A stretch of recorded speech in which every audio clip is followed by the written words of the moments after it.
Hey, everybody. Welcome to Game Mess Mornings with me, Jeff Grubb, your host from GiantBomb.com. Thank you for tuning in. In this episode, we're going to be talking about upsetting body proportions for Miis and a lot more. It's going to be a good one because we have Tamoor Hussain on the show. Tam, how are you doing? It's Dregs Day, baby. Yeah. Actually, it's not Dregs Day somehow. It's not that. Yeah, you know what it was? It's like we had a couple of Dregs-ish days earlier this week, as I think like some people were coming back from vacation slowly. So like, well, we don't need to make any news. And now it's starting to happen again. It's a Friday. We're getting out there with some actual news today. But yeah, Tam, how are you doing? Make Fridays boring again. Yes, that's right. Come on. I'm a human being. I deserve a break. I'm doing good. You know, I'm all right. You know, you can verify the truth of that. I'm sure you can figure that stuff out, whether I'm actually telling the truth. Who knows? I'm fine. Huh? What? Huh? Who said what? I don't know. I didn't hear anything. I didn't hear anything. I don't know anything. Great to see you, though. Yeah, absolutely. You kind of like got stuff going on with your YouTube channel. I'm noticing quite a few videos. Yeah, got some stuff happening over there. Yeah, I've been putting stuff up on my YouTube. Firstly, thank you for plugging that. Of course. Without me having to even ask, so I appreciate that. Yeah, I've been putting up videos on my YouTube channel. You know, I do my stuff at GameSpot. A little more behind the scenes these days, which means that I don't really get much chance and time to do stuff in front of the scenes.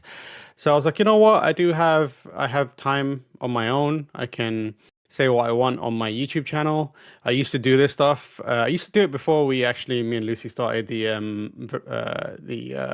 shows that we would do weekly. It's been a little while since we did Spot On now. It kind of ended basically because Lucy has gone off to do a very cool thing on the side. Looking forward game. Make sure you are checking that out. Make sure you are subscribing to that. It's a lot of fun and a cool insight there. But then I was like, you know what? I'll go back to doing my cool little videos, or like my fun little videos that just get thoughts out of my brain instead of just like banging around in there constantly. It's like the DVD screensaver thing where it's just like boing, boing, boing, boing. And I was like, I need it to hit a corner and escape. Yes. So that's what I'm doing there. So if you haven't subscribed to me there, please do. I also like pop stuff up on Instagram as well and that kind of stuff. And I'm hopefully coming back to Twitch streaming. I did my first test stream the other day, which was good. It's funny because that test stream had to end because the previous time I streamed before that, I actually had like this weird illness happen to me, and it was like, and sadly not. I wish I would take that illness over what I got. I know, right? I got like this type of migraine, which kind of like it was bad enough to hospitalize me and have them checking to make sure there wasn't brain fluid leaking in me. And it's like fundamentally changed my ability to see and hear since then. And then yesterday it started happening again. I was like, oh my God, am I just fucking cursed now? So I was like, during that stream, sorry. So I was like, I got to bounce, but I'll be back streaming hopefully this weekend. So I'm, just doing things here and there. I'm out here. Hell yeah. Maybe follow me where you can. Yep. Yeah, definitely. That's the definitely thing where I'm like, I'm following, like you were mentioning, like looking for games. I'm like, I'm looking for, or I am following that. And then like I got on TikTok. I'm like, oh yeah, it's on here as well. And I wasn't following. I'm like, I need to follow it everywhere. Make sure I'm covering the earth there. All right, let's explain ourselves. We're GiantBomb.com. Go to GiantBomb.com/join, become a premium member. If you do, you're supporting independent games media. We can keep doing things our way with your help. And a lot of you are helping, and we're just looking for even more because it really does make a difference in ensuring that we can keep doing things our way. It gets you ad-free versions of our shows. It gets you access to premium-only content. That includes a current This Is the Run of Sewer Shark, which has gone very well. Mike's on the third stage of Blake grief. He doesn't realize it yet, but he's there. And then there is something special coming, a premium Blake Club, which is Jeff Bacalar as Catwoman. Well, playing Catwoman. Cat Jerfman, actually, is what he is. So we recorded an episode of that, and it will be going up for premium members soon. You can't miss it. You can't miss what this looks like. You need to see this, man. So GiantBomb.com/join, become a premium member. Again, it means the world to us. As far as this show goes, most weekdays, I, Jeff Grubb, will help piece your gaming life back together. That includes breaking news and maybe even some of our own original reporting for all these topics. I'll get the input of a bona fide expert who will make me look smart. If you are watching live on Twitch, welcome. You can always listen to the show later on podcast feeds by searching for Game Mess Mornings or find the RSS feed on giantbomb.com. You can also catch the show later with chapters and timestamps on YouTube. Hello, YouTube. All right, we have a lot to get into, so let's start the morning mess with Bethesda confirms Obsidian Fallout game and that Fallout 5 is in production. This is from Jordan Midler at VGC. Bethesda Game Studios has confirmed that Obsidian is working on a new Fallout game.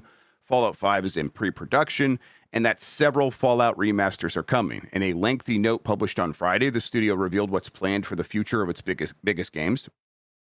Fallout 5 is one of our biggest priorities today, the note reads. Fallout 5 remains our long-range destination, and we have multiple Fallout projects in active development right now. A new Fallout 76 expansion was also confirmed, which will serve as the prequel to Fallout 3. The note also confirmed that both Fallout 3 and Fallout New Vegas will receive remasters, as previously reported by VGC. We also know many players want to revisit previous Fallout experiences. While we're not announcing any dates today, we have been working on remasters on both Fallout 3 and Fallout New Vegas. Bethesda Game Studios also confirmed there won't be a Fallout Day broadcast this year, but the company will celebrate the 30th anniversary of the franchise with fans in 2027. As part of this, a live event will be held in Washington, D.C. Later in the note, Bethesda confirmed that Obsidian is working on a Fallout project. The Wasteland continues to expand as we team up. Man, does it ever. The Wasteland continues to expand as we team up once again with our longtime friends at Obsidian Entertainment. We're happy to confirm they're working with us on a new Fallout project. We'll have to share more in the future. It was reported last week that Avowed and Outer Worlds Studio and the Outer Worlds Studio would be working on a Fallout game following Microsoft's recent restructuring effort. Speaking to Bloomberg, franchise director Todd Howard said that he could not be more excited to work with Obsidian again. He did a couple of interviews out there about this stuff, making it feel very much like, hey, look at all the cool stuff we're doing, which I mean, kind of can't be more obvious kind of what's going on here, Tam, because this, this would hit a little bit harder if this was not the same company that announced Elder Scrolls 6 75 years ago, right? And that we're still waiting to see anything from that game. Yeah, I mean, Elder Scrolls 6, and it's also not the same company. You know, it's very clear what's happening here. And that's not to diminish the fact that this is cool, good news. I think that we live in a world where we now have to just have the good exist along the bad, because if we allow the bad to impact the good, it's just pure awful all the time. Yes. So it sucks that it's great that we have new Fallout news and there are Fallout games coming, but very much we have to accept the reality that this is keys being jingled in the opposite direction of a match that was just thrown into, a barn like a week ago. Yeah. And so, it's yesterday, I believe there were people like protesting outside of a ZeniMax studio or Bethesda, I think it might have been. Bunch of people were there, developers were there protesting the layoffs and that kind of stuff. And it's all a very, very convenient time to bust out Fallout, a beloved franchise that, people have been desperate for. And it's pretty much every bit of news that you want from Fallout, right? Like people are like, when are we going to hear about Fallout 5? There it is. When are we going to hear about, something happening with a remake? There's a Fallout 3 remake, and the one that everyone truly and deeply loves and have been asking for ages, New Vegas, is being remade. It is a literal fire hose to try and change the kind of PR around this studio and the company of Microsoft. So it's a little bittersweet knowing that how many hundreds of thousands of people had to lose their jobs for this to be something that gets messaged. And it's not great that, Todd Howard doesn't really do any interviews and then comes back and is like now out there doing. Yep. It's unfortunate for him because I like Todd. I've spoken to Todd. He's very smart and candid and like is an interesting person to talk to and fun to talk to. But like he's being kind of pushed out there to be the kind of face of the PR recovery effort right now, which is, I'm sure, not great for him in some regards. He's doing probably the best he can at the behest of people who, are way more powerful than he is. But it's just a weird place for this to happen. It's bittersweet. Like, I'm happy that this is happening. At the same time, I wonder like if none of this Xbox layoff stuff happened, would this be a thing that they'd be communicating? I would guess not. Probably not, especially not in this way, like you pointed out, like having Todd Howard going out there doing multiple interviews, running damage control. And the fact that they kind of like mended bridges with Jason Schreier, which shout out to Jason. Everyone, round of applause for Jason Schreier, let out of jail. Good job. Finally, the press sneak fuck has been freed. For people that don't know, Bethesda blackballed him for years and years and years because of a report he did forever ago. Yeah, it was wild, and I'm glad that has been fixed now. It was crazy, and it's been insane that it went on for this long. But like, that truly shows you the extent of how far they're going to try and fix the PR. Yeah, and it's I remember I like asked Pete Hines about. I'm like, hey, why you guys we'll talk to Jason Schreier, and it became very clear that they still took that very seriously. And I was like, okay. And I took that personly. Yeah, I'm like, the meme. All right. Well, clearly you're not going to answer that question, but yeah. So they were serious about that for a long time, and you think like I was always like, hey, that seems like something like Phil Spencer should step in and deal with and like make them change and be like, you should just fix that, address that. But that was a part of a time when they were like, oh no, each studio has their own culture, including they can make that decision, and that has obviously been flipped completely upside down. Now everyone's doing what they're told, and God, if you're one of these studios that's underneath that now, it's probably hard to argue that having the autonomy worked out. If you're Bethesda and you delivered Starfield, and that clearly was a disappointment from the expectations that it had, but also it's like, do you trust the people making decisions now that do get to tell you what to do? Go out there, do your interviews, talk to Jason Schreier, talk to Jez Corden. That they were probably like, I know I have to do this, but it's probably hard to trust the leadership right now based on the recent decisions and just the baffling way that those decisions have been executed, Tam. Yeah, I mean, like, again, I hate to be cynical, but that's how I'm programmed. But like, we live in a world where you probably shouldn't trust any leadership in any corporation. Like that is, and I'm sure anyone who's a human in those positions will probably be like, yeah, I wouldn't trust me either if I was like, an executive and I'm working way below that person. It's you shouldn't. These executives are not your friends. Even if you work for them, they're still not your friends, because ultimately, whatever humanity they hold and whatever personability they have is at the whims of numbers and shareholders. When time comes, it doesn't matter how good that person is inside and how friendly they have been to you, they're gonna have to make the call, man. And doesn't matter how many times you played pickleball with this person, if it's you that needs to go, they ain't gonna stop to do it. So I mean, like, I think a lot of the people who are going through this are probably not surprised by this situation, and I think they probably were more surprised by the fact that they previously had their culture kind of enshrined and left to themselves. This is how it works everywhere else. So this is the norm, which sucks, and it sucks in a lot of ways. But yeah, man. Yep. Worth pointing out that the Oblivion remaster that they did clearly paved the way for them to do what they're going to do with Fallout 3 and New Vegas. That those are all from the same time and same engine sort of stuff. So they probably built those tools to make it so they could do exactly those games. Nice to see that's confirmed, especially in a time when, one of the unsung aspects you hear about these Microsoft cuts and layoffs is, sure, they're laying off their employees, but they're also turning off the spigot of money that was going to contractors, and that's affecting a ton of contractor studios, which then are also laying off people because they're no longer getting that Microsoft money. At the very least, that contract team that seemed to do or that was doing Oblivion probably is going to end up doing these as well. So those aren't going away.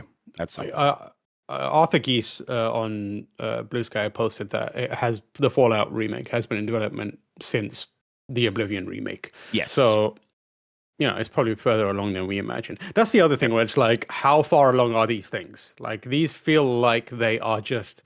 They've been like busted out in an emergency, which is like another thing that kind of leans into that idea of the question of would we have any of this if it wasn't preceded by crazy amount of layoffs. Like Yep. I doubt it, but I'm with like you. this is again, it's good news, it's exciting news. Just don't forget, it's fundamentally this is a PR move. Yeah, we can move on, but like, Tam, if they like brought you or I in there to like say, oh, wait, how should we be handling our future? It'd be like, This is oh, it. I mean, this is it, but also like you need to like put out a game that's really good first, Bethesda. You need to like make sure that you kind of clean up your own image in terms of your ability to deliver. And then you can like really start talking about the future again in a lot of ways. If you're not ready to release a game, then sure, this is the way to do it. And that does feel like that's exactly what happened here. Is it's going to take a long time for them to deliver Elder Scrolls 6 and make a game there that can like win back their reputation, if it even can do that. And in the meantime, they sort of have to make big promises and keep riding what's left of the reputation. So, yeah. Yep. All right. Sony killing physical games doesn't matter at all, says GameStop CEO, who is not constantly on ketamine. This is from Dave Aubrey at VGC. GameStop CEO Ryan Cohen, a normal person, has shared his thoughts on Sony ending PlayStation disc production, saying it doesn't matter at all. Cohen gave the quotes in an interview with Bloomberg, saying Sony's all-digital move is totally irrelevant. He continued, software, it mattered in the past. Software today makes up less than 12% of the business, and collectibles makes up over half the business. So it's totally, totally irrelevant. 12% is irrelevant. Okay. He continued, he said, the story continues, excuse me. While this may sound like an unusual sentiment to come from the CEO of a retail store known for video games, as the Bloomberg article highlights, software sales only account for 18% of GameStop's business, so he was wrong about his own numbers. Collectibles like Pokemon trading cards have become a much larger chunk of the business, accounting for 41% of sales. This is a large change to what was once the main driver of sales, which was buying and reselling physical video games. Cohen said GameStop made $143 million during Q1 of 2026, calling this the highest operating earnings in the company's history. He did not know his own percentage of how many how much software he sells, so I kind of don't trust him on that either. Either way, he went on to claim everybody in the media wants GameStop to fail. Explain that to me. Explain to me why everybody in the mainstream media wants GameStop to fail. This guy's a loser. What? Like who is trying? I don't remember anyone in media saying we want GameStop to fail. Who I remember saying, indicating that they want GameStop to fail? Him. Yeah. Like the stuff you just said is a way to make GameStop fail faster. Are you all right? What? He's not all right. He's not. He is the furthest thing from all right. But he does need to say that last part because that continues to be part of the narrative of like what GameStop's true business is, which is manufacturing these insanely contrived moments to jump up the stock price versus the people trying to short it. They're trying to undercut the short sellers, and that means putting pressure on them, and that means they want GameStop. Excuse me. These people expect GameStop to fail. They want it to fail. Why don't you come back and do another run on us and see if we can't get us up to $100 per share? Because if that happens, he does get a major bonus. But it's not Brian. You know why people might want GameStop to fail and why you did fail? It's because you would take a brand new game a week after it's released and give people $5 for it and then sell it for $35. That's why people want you to fail and why you are failing. I'm not saying everyone wants you to fail, but like maybe you weren't in charge back then. But it's reaping what you sow, unfortunately. You built up, there was no trust and no kind of loyalty built up with the consumer, so that when trouble started, you had none of that loyalty. People turned on you immediately because GameStop, it felt like it was a retailer that people went to begrudgingly. Yes. Like it was like without having other options, I went to GameStop. I have no other options. If I want to trade in a game, I want to get a little bit of money towards a new game, I have no options but to go to these and get scammed by this retailer, which is exactly what happened. So the fact that people have no goodwill towards you is no one's fault except for your own companies. And then you follow that up by like bouncing on and off every single trend that was coming to try and save the business. NFTs, whatever it was, you're selling all kinds of nonsense. And then at the end of it, when they're like, oh, everyone wants us to fail, it's like, no, man, no one cares. Like you did this to yourself. Don't play the victim now. And if anything, it's made it much worse for everyone, because like this is creating permission for a company like Sony to do this. Now that like the biggest retailer for games, at least in awareness, has said it doesn't matter, we don't really use physical games that much. Now Sony can be like, why are you mad? Look, GameStop said it themselves. Like, this is not us. They said that they don't sell it. They said it doesn't matter. It makes sense for us to do this. Prove us wrong. We can't now, because this dumbass has been taking drugs and being in front of a camera doing this or whatever, you know, allegedly. Allegedly, of course, yes. And this is the guy that the last time we talked about him, listeners will remember, it was the eBay story of him trying to acquire eBay with a fart in a dream, where it was, hey, we have some cash, and then we'll just issue new stock until we can acquire the rest of eBay. It's like, honey, that's not how it works. And when asked about that on CNBC, I think, he just kept muttering, go to the website. I don't know. There's more details there. He didn't understand his own plan. It was clear that he was distracted, I think is the kind way of putting what he was experiencing there.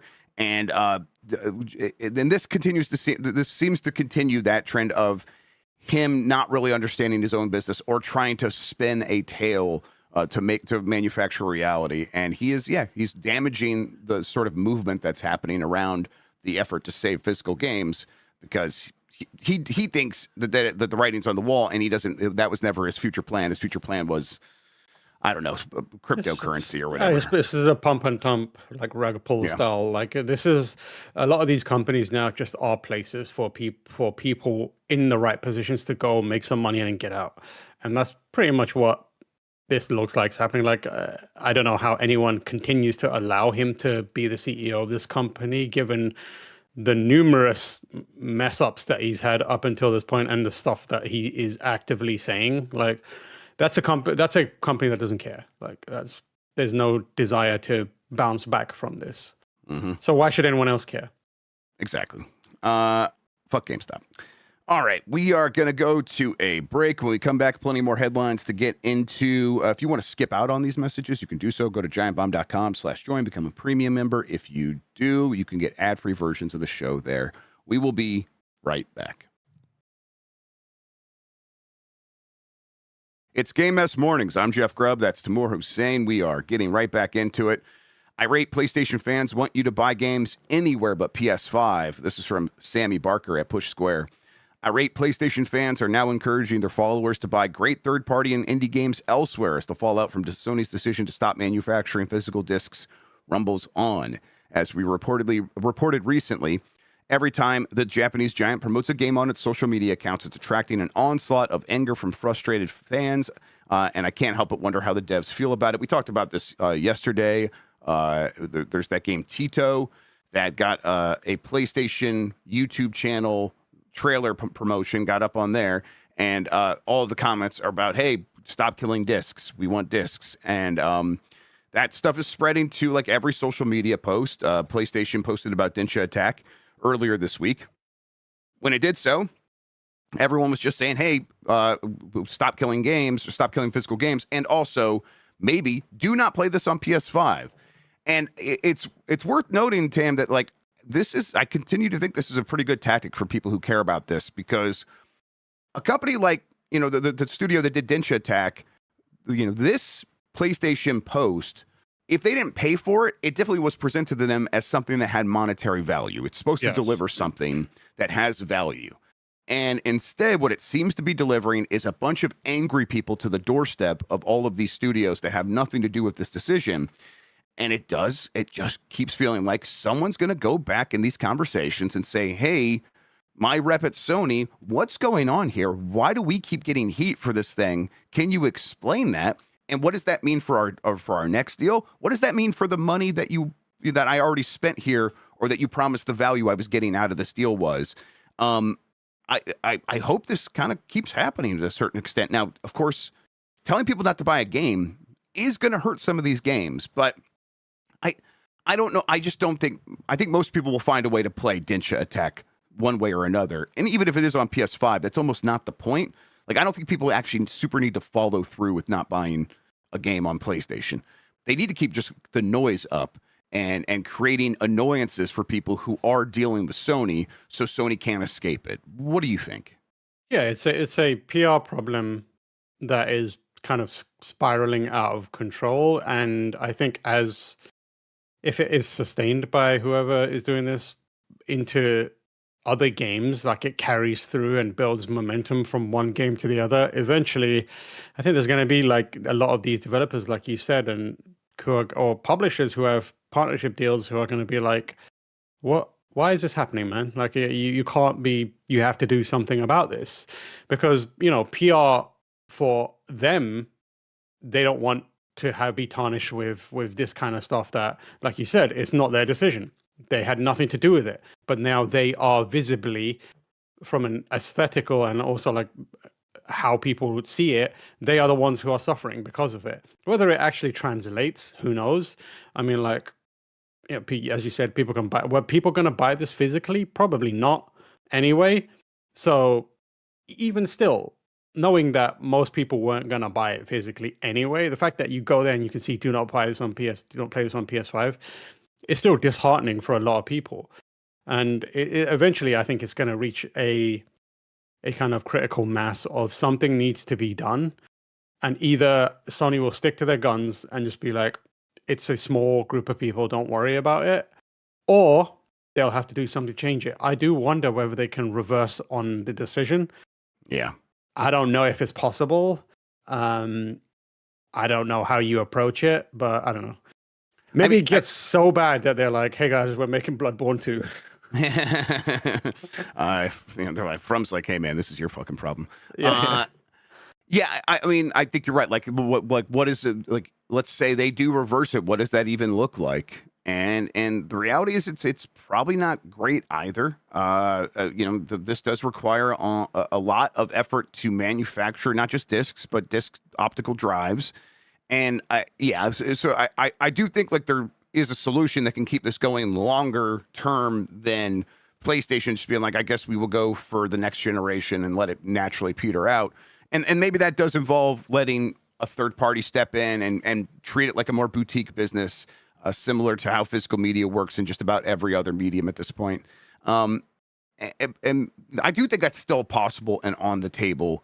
But even that was not going to look like games on the shelves at GameStop. It's going to be games still come out digitally only first, and then a handful of select games are big enough to earn a physical run later and a collector's edition that costs $150. But that's going away too. That's not even going to be an option at this moment. And I think people are like want some sort of road going forward, and at the very least, maybe an optical drive for as long as possible to keep playing the discs they already own. That clearly is just also going to go away in the next generation. They've not brought that up at all. So, yeah, I mean, we can delay this and hopefully get a few more years of physical, but I do hope there's a way to come up with some other solution. And that conversation needs to start, but it needs Sony to participate in that, and it's not happened so far. No. Saudi-backed $55 billion EA acquisition reportedly nearing EU approval. Reuters reports that the consortium led by Saudi Arabia's public investment fund, Silver Lake, and Jared Kushner's affinity partners, Irate, is expected to secure European Union approval for its $55 billion purchase of Electronic Arts. The EU's preliminary merger review is due by July 22nd, while a separate foreign subsidies review runs through July 30th, so the transaction has not formally cleared yet. It would be the largest leveraged buyout ever completed, which, man, congratulations, EA, I guess. And the question does remain, Tam, of like, once this goes through, because it does seem like now it's got pretty clear sailing if it's clearing the EU, and it's not going to be, Jared Kushner's not going to be held up in the United States. The question remains, like, once this goes through, how does this debt burden and ownership priorities like eventually just affect everything about how they make games over there? Can Madden continue the way it's gone when now they have to service, a massive pile of debt with payments each month going forward? Firstly, Saudi Arabia, Silver Lake, Jared Kushner, the most nightmare blunt rotation yes, I've ever all the stars seen are here in a long time. Holy moly.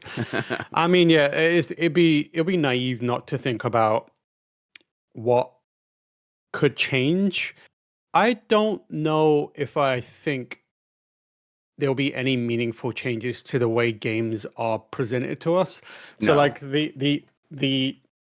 I'm never going to Saudi Arabia, so I'm just going to tell you my things. Saudi Arabia is responsible for numerous humanitarian issues and war crimes and, you know, Slavery, human rights yep. violations, that kind of stuff. And there's been a very noticeable and very obvious way to kind of launder its relationship globally, its reputation globally through culture. So when you see, very astutely, they've figured out that they can align themselves with certain parts of culture to try and change how people feel about them and kind of neutralize it. And sports is a big part of it. You see it happening with WWE. There's a reason why the wrestling suddenly was very into going to Saudi Arabia. The same has been happening with the NBA, and the same has happened, will happen if not already, to the NFL and FIFA and that kind of stuff. So this is just another kind of move in that way of laundering their relationship through video games culture, and the acquisition of numerous video game companies by Saudi-backed companies is part of that as well, unfortunately. So in a situation where this goes through, I imagine that they will do something similar to the King of Fighters thing, where, you know, suddenly there's this Saudi prince in King of Fighters, in the same way they put, like, was it Ronaldo they put in there? And it was like, hey guys. Ronaldo and MBS's favorite DJ was in there. Oh yeah. So I think that's more likely to be what happens, where, you know, you find very weird, very ineffective ways of trying to like change the way people see about them. But largely, I think it would be an issue if they made such drastic changes that the product that they purchase is now no longer of interest to people, and it's like degraded to the point where it loses the effectiveness of being able to launder their reputation. So I think the acquisition sucks. If it does somehow go through, I'm hoping that the European Union is smart enough not to allow this to happen. They have done in the past, where they've been like, this is not happening, lads. And it's been a block. But these days, everything and everyone is corrupt. So who knows? But at the very least, I think they leave it how it is for the most part. Yep. Yeah. I do think like that interference side of things, it matters a whole lot less than just the money side of things. The leverage buyout means that they are going to be taking on debt to pay for themselves. EA itself, it takes on debt to help pay the people who now own EA to get out of that. Now there's a lot of other money, but it's like a massive amount, like it's $20 billion or something like that is the leverage buyout proportion. And that will create like the loan payments, basically, that they will have to service every month. And so a lot of money that could have gone toward keeping these games running or making them bigger and better will now be going elsewhere. And that, I think that's going to show up. I think the cheapness that we know EA for, in terms of, man, this Madden game, I guess there's one new feature here.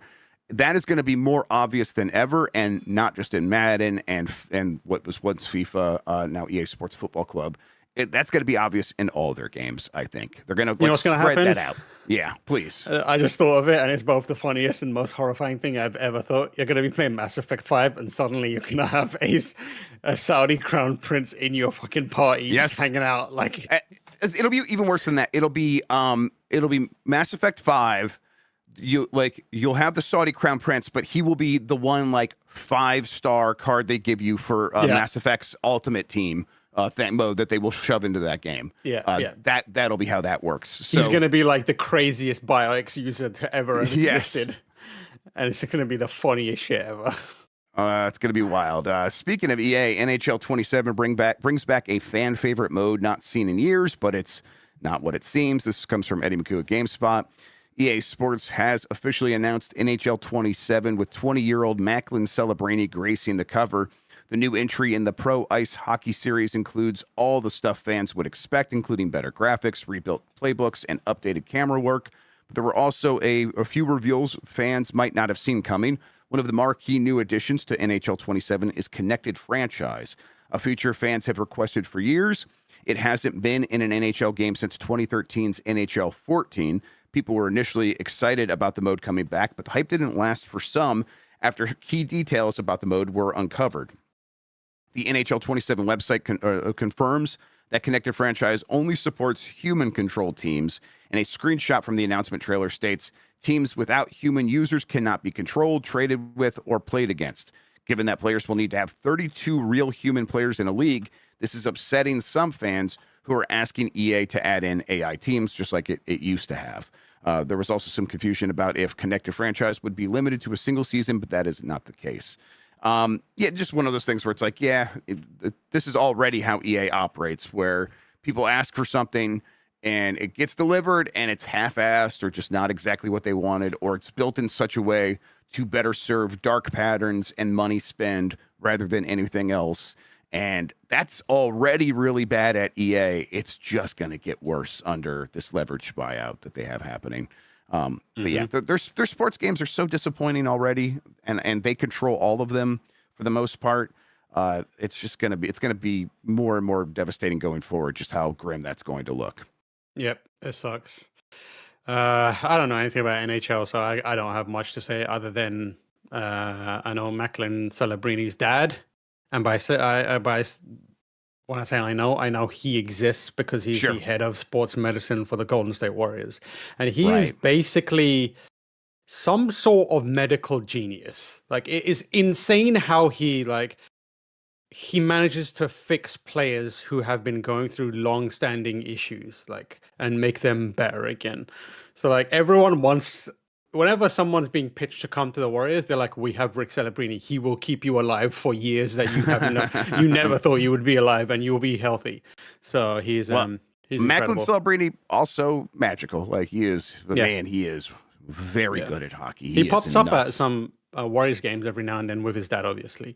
That's cool. And Chase always goes insane for him. He's basically like the adopted son of San Francisco. Yeah, I mean, yes, his play is nuts. He's like 20 maybe now, and almost won MVP. It's crazy.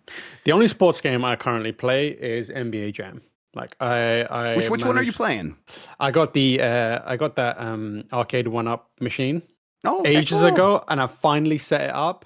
So over there is my NBA Jam machine, and I play Tournament Edition every now and then. I was talking about this on my stream. I wish I had set this up earlier so I could get a feel for how good these cabinets are. Because if I had touched this and realized, this is really nice. They're solid, yeah. I would have bought the Marvel vs. Capcom one in an instant. Yep. And now it is not available anywhere. If you want to buy it, you have to buy off eBay for $3,000. And it's making me so sad, man. I'm so mad at myself, but dang.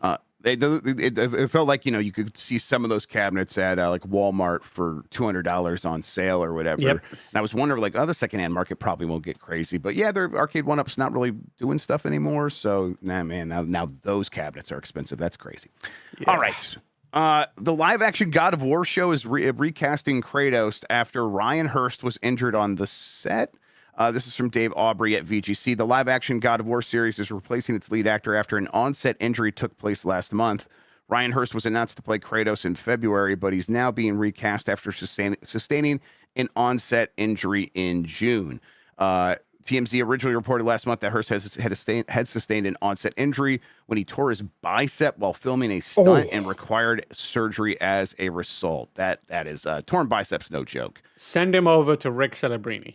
Yes, there we go. Rick will fix him. I'm not even joking. Yeah, at the time, the report said production had been halted on the show, and there was no sign of when it would resume, with some sources worried that it could be as late as 2027. Now, Deadline reports the show's production studios, Sony Pictures Television and Amazon MGM Studios, have taken the unfortunate decision to recast Kratos after realizing that recovering to full strength for a bicep tear can take up to a year. Yeah. Yeah, that's rough, man. That's unfortunate. Yeah, look, if they would just delay this if this was their guy, is what I would say. So I feel bad for this guy. This is a little bit of they're dumping you because of an injury and they want to get on with the production. The other productions will wait for their stars, and so this guy's kind of being left out to dry a little bit. And I think the reaction to the set photo didn't help, but man, that is on Sony and the production company MGM that's on Amazon, because that didn't look great because of the lighting and the way they set that up. They needed to like do more effort there, and so yeah, this is pretty rough. From all accounts. I mean, I think as part of that, also, I think it to a degree, like a year for that kid who's playing Atreus is a big deal. Like that's a good point. That's between episodes. You could be like, what the hell happened? This kid's an adult now. What's going on? But I don't doubt that there's an element of fortuity that allows them to recast this character to have less of the baggage of, the initial reaction, which they screwed up for sure. That you did not need to put out a picture of him squatting, looking like he's going to take a shit in a forest and like have the worst lighting ever. But yeah, it's unfortunate for him. But I know like actors spend so long getting prepared for this stuff, like getting into the mindset physically, mentally, like learning the lines and all that kind of stuff, and just generally changing their entire life to embody a character. And to go out like this is so unfortunate for that guy. Man, that sucks. But yeah, either way, I'm not gonna watch this show. Like, I don't care. I'm not gonna watch this show. So good luck to you, MGM and Sony. Figure it out, I guess. All right, Miis are back in Nintendo Switch Sports Resort, but should they be? Because they look what's wild. Going on there? The proportions. The proportions apparently need to match the Sports Friends, which is what the Mii replacements in Wii Sports Resort were called. I know about all this because my child watched a YouTube video and she hates the Sports Friends and loves the Miis, and she's glad that they're back. But if she saw a Sports Friend on the street, it would be on site. Damn.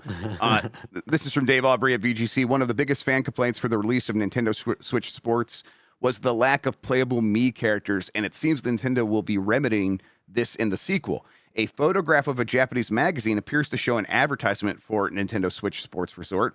Alongside the series' Sportsmate avatar character, a classic Mii character is also shown. To match the taller, more human-like proportions of the Sportsmate characters, the selectable Mii has elongated arms and legs. He looks like Weird Mario from Mario Maker. Man.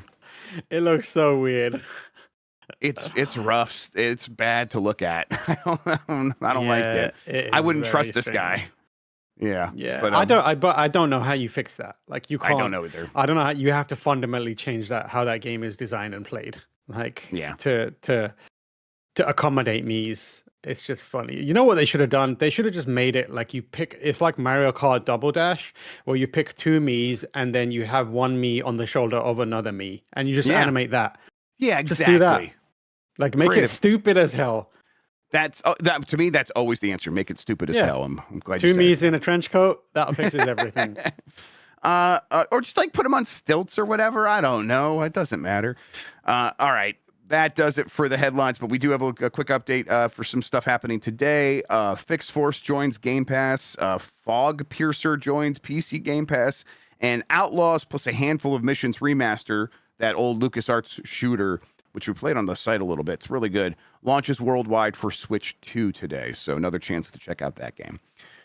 Okay, that does it for the headlines for sure. Now, let's get on to the poll question from yesterday. I have the results right over here, but let me refresh to get the most up-to-date results. Are you getting GTA 6 on day one? We just got those reports about how much money it's expected to make in the first week. I will, but of course, for the job or whatever, I guess I would have anyhow. I'm curious. Only 31% of our respondents are saying yes, Tam. That's with 5,000 votes. 69% are saying no. Nice. Liars. Yeah. Liars. Okay. Yes. Do you think like that is just an easy thing to say and people won't be able to ignore the hype? Yeah, I think that's the kind of thing where people will be like, no, I'm not buying it. And then everyone they know is playing it and everyone's talking about it. And then they'll be like, I'm not saying everyone in that 60 whatever percent is going to be like, but I think a lot of people are going to be like, fuck it, I'll just buy it.